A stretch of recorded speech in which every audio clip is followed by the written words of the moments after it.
ओम शांति। आज की मुरली का स्लोगन है, अपनी इच्छाओं को कम कर दो तो समस्याएं कम हो जाएंगी। अपनी इच्छाओं को कम कर दो तो समस्याएं कम हो जाएंगी। स्लोगन का विश्लेषण है, पहला, इच्छाएं ही मन की बेचैनी का कारण है। जब आत्मा की इच्छाएं सीमित, स्वार्थपूर्ण या भौतिक होती हैं तो मन हर समय कुछ न कुछ पाने के पीछे भागता है। इच्छाएं पूरी न होने पर हताशा, क्रोध, ईर्ष्या और तनाव उत्पन्न होते हैं, जो समस्याओं का मूल कारण बनते हैं। इच्छाओं की अधिकता अर्थात समस्याओं की अधिकता। दूसरा, कम इच्छाएं अर्थात अधिक शांति।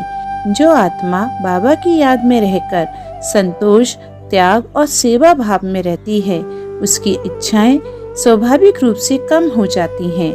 ऐसी आत्मा बड़ी बड़ी परिस्थितियों में भी हल्की, हलचल मुक्त और स्थिर रहती है। इच्छाओं का त्याग अर्थात समस्याओं का समाधान। तीसरा, ब्रह्मचारी जीवन और ब्राह्मण जीवन की नींव। ब्राह्मण जीवन की शुरुआत ही होती है बाप का बंध सब कुछ समर्पण से। बाप के बच्चे को व्यक्तिगत इच्छाओं की जगह बाप की सेवा ही प्रिय लगती है। मन की सेवा, तन की सेवा, धन की सेवा, यह बनता है वरदाता जीवन। जब इच्छाएं समाप्त होती हैं, तब सेवा ही जीवन का उद्देश्य बन जाता है। चौथा, आत्मिक स्थिति और इच्छा मुक्तता। आत्मा जब स्वरूप में स्थित होती है, तब उसे कुछ भी बाहर से चाहिए नहीं होता है।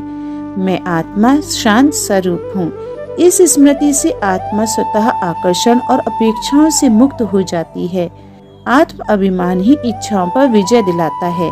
समापन चिंतन है, बाबा कहते हैं, बच्चे कम इच्छाएं रखो, कम अपेक्षा रखो, कम बातों में उलझो तो जीवन स्वतः सरल और सुखद बन जाएगा।